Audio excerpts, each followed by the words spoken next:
How's it going? Welcome to our first in our series of online lectures for Introduction to Communication Studies, COM 171 here at Teal College.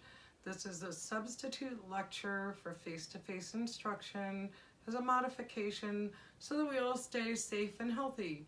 Hope that you're having a good day and that you're enjoying some part of your experience about being home and that you are washing your hands and practicing social distancing. Oh, I have to make my phone be quiet. Excuse me. You know how it goes with me. Anyway, I am hardly a YouTube influencer. You know, I do radio and audio production. This is not my format, but well, we're making do. We're gonna make it work. So I have some stuff I want to talk to you about. Welcome again to my office here at home in Meadville, Pennsylvania. And like I said, I hope everybody is doing well. So, a couple of things we're going to do today is we're going to talk about the idea of forums on Moodle right in a few minutes and how you participate with them. If you, and you should have, viewed the video that's on the main page of this channel, it explains that forum work is going to be an integral part of online learning. It's going to be important. So you need to check the week block on Moodle to see what sorts of resources there are. Are there forums? Is there a Monday forum, a Wednesday forum, a Friday forum? Is there an assignment? Is there a quiz? I'll be telling you about these things, but they're all going to be in the block. They're all going to be right there at your disposal, and you'll know what to do when. And there's a learning process for all of us, so we have a giant learning curve. So it's going to be okay.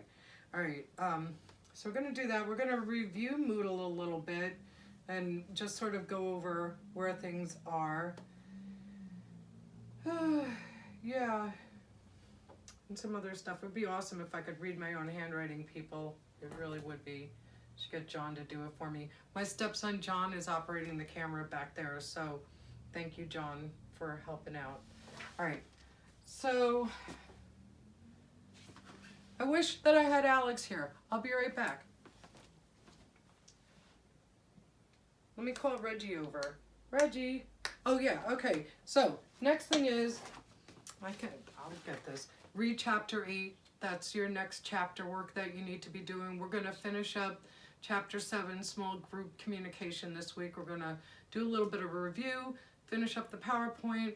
I've got 2 forum spots set up in our block for this week. And one of them is an assignment for this specific unit on small group communication. Yeah, there's a reason I don't read print, and this would be it. All right, so we're going to review and do all of that stuff, like I said. And I'm going to post my PowerPoint, and I'm going to show you how the chat feature will work. It's not hard, so let's take a look at my computer. So, unfortunately, or for you, but fortunately for me, I'm using Zoom text on my computer so I can see the text. It's going to be large, and I'm going to have to move the screen around a little bit for you to be able to read along with me, but that'll be okay too. So, again, learning process, we're figuring it all out together. It's going to be good. So here we are in Moodle for our class, and here we are for the week of March 18th to March 24th, right? So, you know, on your screen it's a white background, black letters. Of course, everything isn't all as big as it is on mine, but you can see that here I have posted already. You've got a Wednesday forum that's entitled Checking In, and there are directions that we're going to go over in a minute for that because that's going to be your first assignment. After that, we have a Friday forum that isn't going to open up and it won't be available to you until Friday, so don't jump ahead. Okay? It's important that we try to maintain our normal structure for this class. Like I said in the video on the channel, there's a lot of not normal going around. So I want to try to maintain some normalcy and some structure, and I think it's going to help you, and I think it's going to help the class overall. So unlike a online class that you might sign up for at, you know, a school, Grand Canyon University, or you know, New Hampshire University, those kinds of things, where you can more or less do the work on your own time. You can access the class at midnight if you feel like it. You can sort of do that here too, but you are going to still need to check in at 10 o'clock in the morning, Monday, Wednesday, Friday, with me for attendance, and I'm going to be holding office hours for this class on Wednesdays from 10 till 11. So I will have the chat feature open on Moodle. Each week will have its own chat. So that's where you'll go. You'll go to that week's block and you'll see where the chat feature is. And I'll show you where it is right now. So you got the Friday forum, which you don't go to yet and it's not open. You've got my PowerPoint notes right there for you. I do that all the time anyway. And it's all about, yes indeed, small group communication. And then here's the chat feature for Wednesday. And I have yet to post the one for Friday. So today's class, you will have gone into the Wednesday chat and checked in with me, and then there will be another link after that that says Friday, chat for Friday, and you'll do the same. And then the following week, Monday, Wednesday, Friday, same thing, 10 o'clock in the morning. I will leave the window open for 10 minutes if you have questions, problems, except for Wednesday when I'll be on for the whole hour from 10 to 11, and if you have issues or questions or things like that, you can just, but you still have to check in at 10. That's attendance time. All right. So before we get too far ahead of ourselves, I want to show you about how the forums work. So forums, like I said in my initial video on the channel, is early social media posting, way before Facebook or even MySpace or chat rooms that were around during the 90s and the early 2000s. Forums are bulletin boards where people post a discussion topic and then people contribute to that topic with their own discussion threads, right? So that's what you guys are going to do. I'm going to start the conversation, and then each of you is required to add your own post, and then you must read other people's posts and comment or reply to 2 of them. So read mine, start your own, read other people's, comment on 2. Okay? Okay, not hard, right? I mean, you can comment on everybody's post on Twitter, TikTok-y, WhatsApp, Tumblr, Insta, Facebook stuff. You can do that here too. So the directions say, in this forum, tell us about one interesting, worrisome, or important thing that you've noticed about communication from the government concerning the coronavirus, right? So what has stood out to you about the communication process that we've been hearing from the government and from official institutional agencies about this? Is there too much? Is there not enough? Is it conflicting? Are you not sure who to trust? What sorts of communication styles, patterns, things have you noticed throughout all of this? As an observer, not necessarily as a communications expert. I don't expect that kind of language from you. This is an intro to comm class. It's not, organizational communication where you should have the vocabulary for this yet. You don't. It's fine. Just tell me what you've noticed about it. For instance, for me, I gave you an example, and here it is. Here's mine. I've noticed that President Trump is doing a much better job. He's doing much less extemporaneous, in other words, off the top of his head. That's what extemporaneous means, public speaking. Instead, he's sticking more to script and the teleprompter notes. And while he may not be totally comfortable with that style of communication, it feels more consistent to me and therefore more reassuring. So that's my part of this discussion. So I'm going to just go ahead and click on this forum and then you'll see what we do next. Click. Here we go. Now, don't be surprised if you see a wandering cat come through here. Delilah and Scarlett are running around, and you know, Greyhound could come running up the stairs, as well as my husband at any time. So, pardon the interruptions, but they can be comical and fun too. So, add a little interest. You just never know. And my chair is wanting to stick. Oh well. All right. So that's my post, and then if you look below it, it says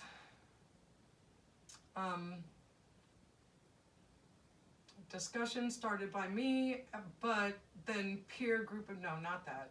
Where's the part where you get to add a discussion? It's in here somewhere.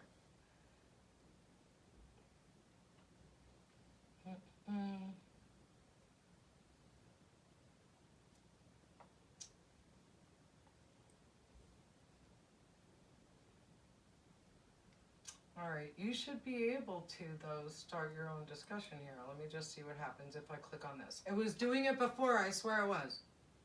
All right, display all in nested form.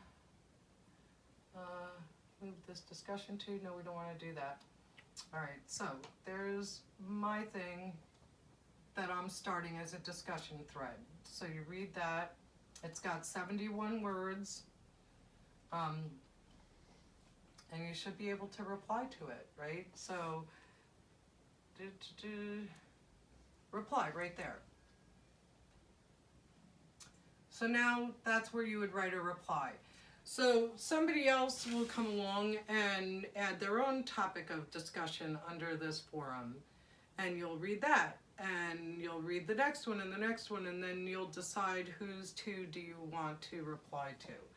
I'm gonna make sure when I go back to this that I know where the link for you guys to be able to submit your own messages are, your own posts are, but we'll figure that out.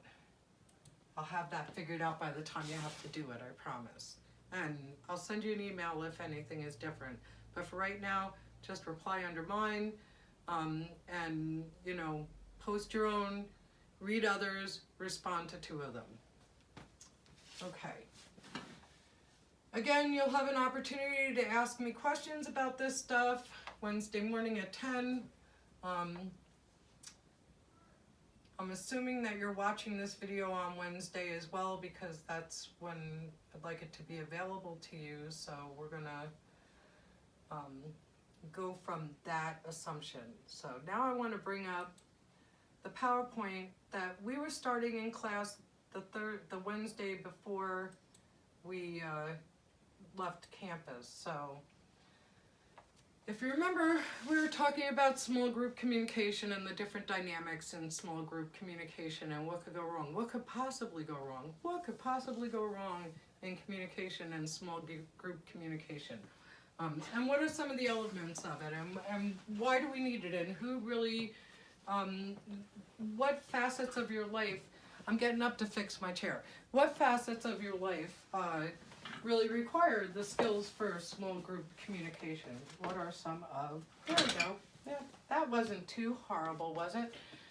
So what are some of the facets of small group communication and all of that? So let's take a look. Alex does a better job at this than I do. Just saying, Alex. So we talked about that what small groups are. They're a collection of people with a common purpose, so that's very important. Groups are classified depending on their structure and their purpose. So we all belong to small groups of one variety or another. Maybe we belong to a primary group, which is usually like your family. It could also be your sorority or your fraternity. Maybe you are in a task-oriented group, and so that would be a small group that you work in classes, or maybe it's your sports team. And we had a really good conversation about a lot of that stuff in class. If you weren't there that Wednesday, sad, you missed it. Sorry. All right. So primary groups offer their members affection and a sense of belonging. And task-oriented groups are in place to complete a project, develop a skill, things like that, learn something new. Oh, look, here's Delilah. Told you there'd be a random cat somewhere. And, you know, they have different communication styles. So your primary group, your group of close friends, your family members that you belong to, you have a different style of communication that's more casual and relaxed than maybe the styles of communication that occur in a unit of a military, right? In like the Army, like a small unit, or things that might occur in class when we come together in class. That you know, there's a certain way that you participate in communication and conversation in class. So that's something we talked about the other day, and you guys seem to understand pretty well. So we talked about the different kinds of task-oriented groups, and you know, the most important thing about any small group is that people come together in these small groups for a shared common purpose. So that's really why they do it. But in the different task-oriented groups, you have participant-driven. So that's an attempt to, so it says participants attempt to overcome an obstacle or achieve a goal by drawing on emotional support by other members, so support groups, family counseling groups, those kinds of things would be a participant-driven group. So everybody in the group participates. Then you have an information presentation group organized specifically to provide information and awareness on topics of interest to people. For instance, job centers, chambers of commerce, and things like that would be an information-oriented group that you might belong to. Maybe it's the Kiwanis Club. And then you have decision-making task-oriented groups. And so this would be like the Board of Trustees for our college, or a zoning board, juries, they said school committees, things like that. And then you have skill building groups that we belong to, and we were all sort of a little bit surprised to find that sports goes in there, but then not necessarily, because it's practicing a skill, so it's skill building. So think about a choral group that is at our college, and that they kind of get together with a specific purpose to practice a piece of music or several pieces of music to, you know, proficiency, or a certain level of expertise where they can put on a good performance. And maybe the performance that they put on moves them up in a level where they compete with other choirs. And this happens on a regular basis too, just like sports teams do. So, you know, or like writing workshops, workshops about filling out your taxes, or money management, things like that. When people come together in small groups that way, they're usually temporary. They're not, you know, lifelong groups that you belong to the way you do with your primary group. You belong to your family forever, good, bad, or otherwise. So your task-oriented group is oftentimes shorter-lived than all of that. Although, you know, there are some things people do have lifelong memberships with that are task-oriented groups. So group dynamics, and you know, how does the group structure itself achieve its goals, are driven by 4 common elements: norms. Remember, we talked about what is the expected norm of the group, the roles within the group, the ranks or the hierarchy, and the controls that enforce the norms, right? Remember we said that? If you weren't in class Wednesday that day, you don't remember we said that, so now you know. Now you know that within, you know, the dynamics of a group, the 4 categories, the 4 elements, the components that really help the group achieve its goals, whatever they are the norms, the roles, the ranks in the group, and the controls. And again, the norms are the rules that are in place, right? The expected behaviors that are on. The controls are the rewards or the punishments for not following those norms.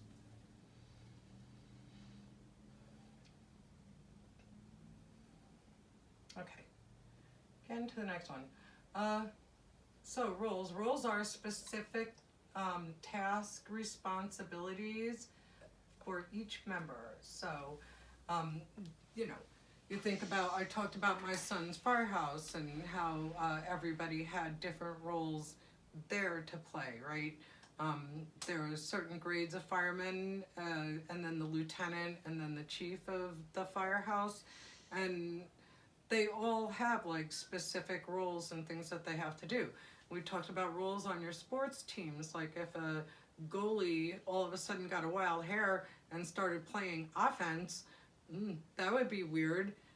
At the same time, you know, if somebody playing offense decided to kick the goalie out of his spot and just did that, it wouldn't work, right? There'd be a lot of problems that happen because of people just randomly taking different roles and not being assigned to them. So in a band, one musician might be a guitarist, it says, another one plays the drums.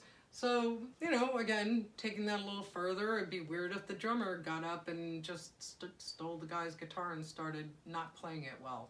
So everybody has their roles, and you know, sometimes that has to do with what their skill set is, what their ability level is, but sometimes that has to do with their hierarchical rank, too, within the group. So we'll get to that in a minute. Anyhow, all right. So you think they ask like what would be various roles in a police department, right? So you think about that. Like I said about my son's firehouse, what are the various roles there? Well, in my son's firehouse, there's one guy that's in charge of the hose. That's all he does. Hooks the hose up, winds the hose up, straightens the hose up, replaces the hose, adds more hoses. He's the hose guy. On the fire truck itself, you could see sort of like roles in action too, if you understand how the organization is. The people in the front of the truck do one thing, the people that are hanging on to the back end of the truck do another thing. They're sort of in place to carry their roles out. So that's important. All right, controls are the next thing. And controls speak to the rewards and the punishments that are the behavioral consequences and other kinds of consequences too that the group members have to adhere to. So an employee can be fired or a student can receive a failing grade. You'd never let that happen though, would you? All right. So those could be some of it, but it has to do too with, you know, what are the norms in the group? What are the norms? It's expected in class that you do your assignments and that you turn them in on time and that you do your best work. Like that determines what your grade is. So it depends on what the expectations and the norms are. It depends on whether you come to class the way that you're supposed to. All right, so norms, let's get back to that because I kind of skipped through because, you know, seeing this stuff is just my specialty. Norms, again, are the rules that govern the behavior of the group members. In elementary school classroom, norms might include raising your hand to speak. On the other hand, if you're in my classroom face to face and you raise your hand to speak, I won't see you. So I tell you to just speak out. The norms in our classroom are different.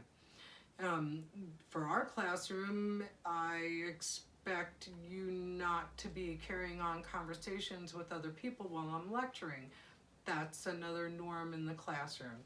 And so it could be enforced with controls of the group. And so you think about like what would some of the norms be on a soccer team?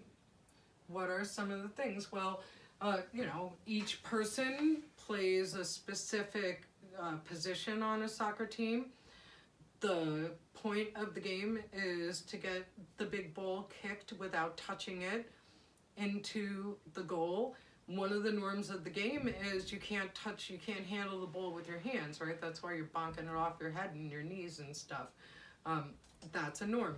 If you touch it with your hands, just like in basketball, if you pick up the ball and you move with it without bouncing it, that's called traveling. So in soccer, same thing, right? You can't do that. That'll cause you a penalty. Other things that would be norms is not to fight, like not to cause intentional harm to another player. You could be eliminated from the game. You could even be kicked off the team. if you display that kind of like serious aggressive behavior depending on the team. So things are a little bit different from soccer team to soccer team, league to league, I'm sure, and age group to age group too. Little kids learning soccer or learning other things about working in a team and working together and the rules of the game. So they might have a stricter or different set of norms than like a college soccer team would, where you all have been playing soccer for a long time. So just thinking about the rules of the group. Thinking about if you are on a committee that you are expected to bring your part of the work for the project that committee is working on to the table when the committee meets. So if you don't do that, then there are consequences within that group. Maybe you'll be asked to leave the committee, and you won't have the privilege of doing that. If you were like on a zoning board, you would be expected to let the people who are coming up to ask questions during the zoning board meeting to be, civil with them and listen and provide answers. You can't curse at them and treat them disrespectfully. If you do, you won't be on the zoning board anymore. So consequences, those are the controls, but the norms are the rules. And like we said, then we have roles, so who does what specific tasks and responsibilities belong to each member. And we talked about maybe your frat house or your sorority house or even off-campus housing you're sharing with others, your roommate, so it's some of the rules between you guys. Whose turn is it and how do you know whose turn is it to do what thing, right? Keep the house clean. Who's in charge of making those decisions too? Who's the treasurer of your sorority? Who is the secretary of your fraternity? Who's in charge of outreach? Who's in charge of national issues? Those kinds of things. Who's the president of the fraternity? Who's the house mother, the house father, big brothers, alumni? They all have their roles and they all play a part in making the organization successful and meet its goals. Okay, talked about that. And so now we talked about ranks. So ranks are, hierarchical structure in an organization. It's the food chain of the organization. So for Teal College, the president of our college is the highest rank. But somebody even above her would be the board of trustees that she is responsible and accountable to. And that's a group of people, so she's not accountable to one person on that board of trustees. She's accountable to all the people on the board of trustees. Under her would be the assistant dean of academic affairs, the dean of student life, right? They would be next. And then you have other people depending on what it is you need to get accomplished within an organization like a college. So there's financial services, there's maintenance, there's housekeeping, there's groundskeeping goes with maintenance, but they all within themselves have hierarchical structures. So even making it easier to understand, within the Pettis Center, Dr. Woody is the executive director of the Pettis Center. He's in charge of the business operation and the advancement of the center itself, but he's also our department chair, so he's responsible for making sure that we all are supported in our jobs and that we subscribe to some of the norms that are expected of us, like showing up for classes and interacting with students in a positive, productive way, and all of those kinds of things. And then comes, so again, hierarchy, rank. People with a PhD are either assistant, associate, or full professors. You become a full professor after you're tenured. So people on the tenure track or that already are tenured would be next in the hierarchy. After that are folks like me, instructors, and after that comes adjunct instructors because they're not considered full-time.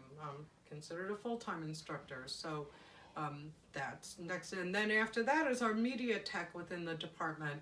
So they are probably low man on the totem pole. or a woman on the totem pole. So there's the hierarchical structure. Same thing could apply to a family, although while society may say that one or the other person in a family should be considered the highest authority or the hierarchy, the top of the hierarchy, oftentimes those roles in primary groups like families shift and change. And you'll notice that too. So sometimes it's contextual and it depends on what is being dealt with at the moment. And in the old days, when I was your age growing up, men were considered the heads of families and women were subordinate to them. Mothers, wives were subordinate to men, so they were next in line. And then came the children in order of age as having another level of authority. So the oldest sibling might be accountable and responsible for younger siblings, and so on. Maybe the youngest sibling is responsible for feeding the dog, but everybody has a hierarchy place within the group. And nowadays it does not work the same way anymore. Both parents work, making the person who is most in charge in a family a non-issue. Before, I think that came from the power of who was bringing in the money, who was bringing the income in. And so since both parents now are bringing in the income, that sort of leveled the playing field. And so I would have to say, in a family, in a healthy family, both the mom and the dad are equal in hierarchy. They both don't contradict each other, and they both have equal authority to say yes, no, maybe to any of your questions. So, all right, so hierarchy and ranks. Covered that. And then the controls, those punishments and rewards. So, you can be negative and talk about the punishments for not adhering to a group's norms, but you can also talk about the rewards, like bonuses that you would get at work, scores that you would put on a board, privileges that you would have within an organization that get increased because you produced more or you've done a good job, certificates, awards, trophies, and money, right? And grades. So those are all good examples of different kinds of controls that are used. Those are the positive ones. The negative ones, we know what they are. We don't need to talk anymore about that sort of thing.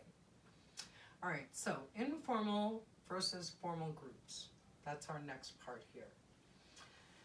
Informal group communication, the language is far less rigid. It's more relaxed, it's often spontaneous, and less bound by specific rules. For example, the way a group of friends or a family interacts. So there may be some unspoken or even very spoken rules that are steadfast in your family. Don't use profanity, maybe. Don't do certain behaviors at the dinner table. Those kinds of rules that are in place. And so, that's pretty much speak to your parents with respect. Don't fight with your siblings. Those kinds of communication rules.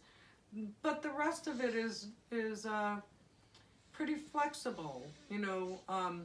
Be respectful doesn't mean being formal. It just means not having a bad attitude when you're speaking with a parent, right? Or not fighting with a sibling doesn't mean always giving in to everything that other person wants, but it means understanding their perspective a little bit and just avoiding the argument, not having an argument with them.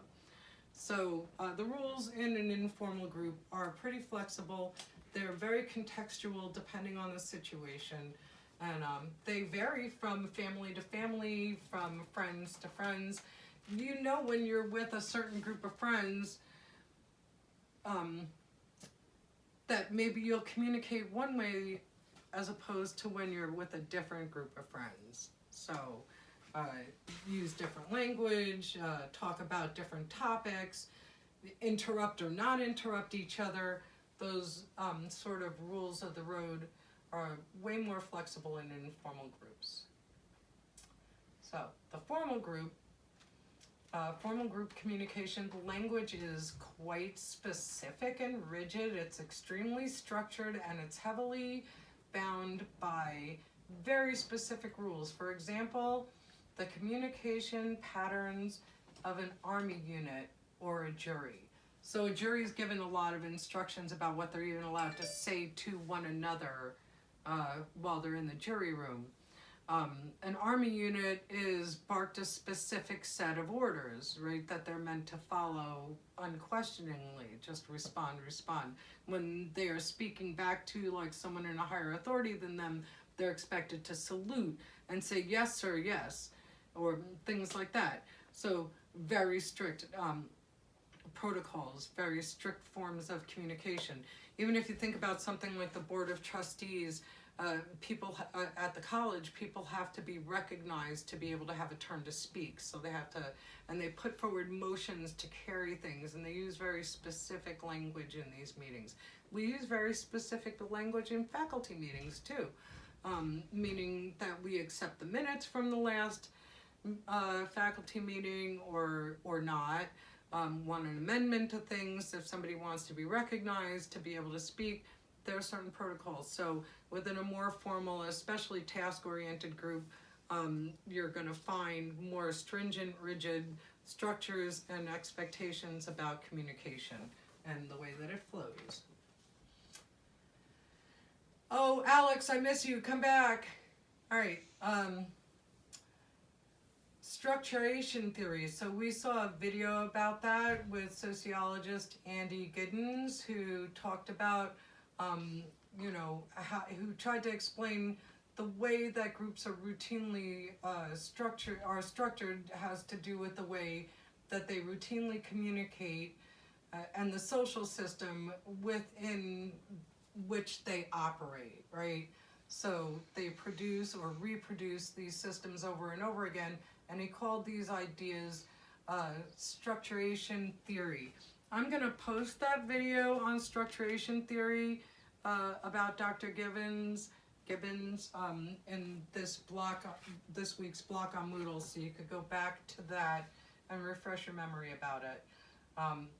The way we communicate in groups that we belong to shapes the rules of these groups. So that ultimately shapes the way that we behave within the groups. So taking that to the military unit, so the way that those things are organized really emphasizes things like rank and formation and task. So, the language that's being used to communicate helps to reinforce the roles and the rules of that group. And then, it also helps to shape the behavior of the people within the group, right? So with such strict communication and participation rules in like an army unit, you pretty much know that there are going to be consequences to not following the rules, so your behavior reflects that. That's basically what the theory says. But again, I'm going to post that video so you guys have a opportunity to really take a look at that. All right, so the 5 stages of group development. So, in order for a group to work, it goes through several phases for it to solidify and become effective, or formed at all. All right, so there's a developmental process that is common to most task-oriented groups. So this doesn't apply to primary groups that are more social or familial, family-oriented.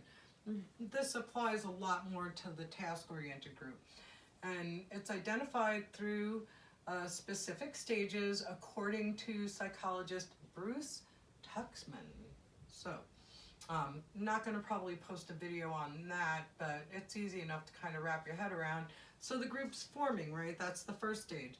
Then storming is the second stage. It's the everybody's kind of excited to be together and what's going to happen next and how are we going to work this all out. And then there's the norming where everybody starts to develop the rules of the road for that specific task-oriented group and what the expectations are. After that is performing. How did you carry out the task, right? And so the performing part is getting your part of the work done for the task-oriented group that you're in, and how well did you do it, right? Did it bring the project or the event or the circumstances your group came together under to a conclusion that's successful? And if it did, then it's time to break the group up now. So you're adjourning the group. So we're going to talk a little bit about that. All right, so we're going to stop here for a minute and regroup, and there's going to be this lecture part 2. So after you're finished watching this one, take a break yourself and then watch part 2 of the lecture. Then you'll be done with the lecture for the week and you can move on to the assignments that are going to be, well, the forum discussions that you're going to participate in. So, all right, thanks for watching, and I'll see you in the next video.